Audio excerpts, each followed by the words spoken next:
ছাত্রলীগের যেমন পতন হয়েছে, বর্তমান ক্ষমতাসীন দল আর্জেন্টিনা চ্যাম্পিয়ন, তাদেরও পতন হবে। ব্যাপারটা হচ্ছে ফুটবল বাঙালির কাছে একটি আবেগ। বিশেষ করে প্রতি 4 বছর পর পর যে আমাদের এই বিশ্বকাপ আসে, তখন পুরো বাংলাদেশ একটি উৎসবে মেতে ওঠে। কেউ ব্রাজিল, কেউ আর্জেন্টিনা, ফ্রান্স, জার্মানি, বিভিন্ন দলের সাপোর্টার আছে।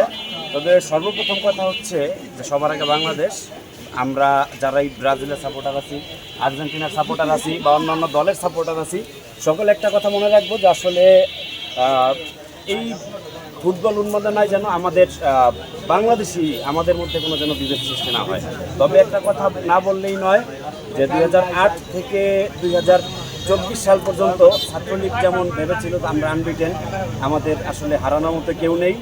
ওই তারা পরপর 3টি ডামি ইলেকশন এবং রাতের ভোটের ইলেকশনে তারা যেমন জিতেছিল, তো ঠিক তেমনি একটি দল তারা কিন্তু হাত দিয়ে গোল করে মনে করে আমরা আনবিটেন।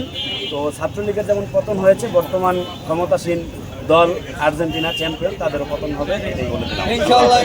সারা বিশ্বে কোনো দল আছে?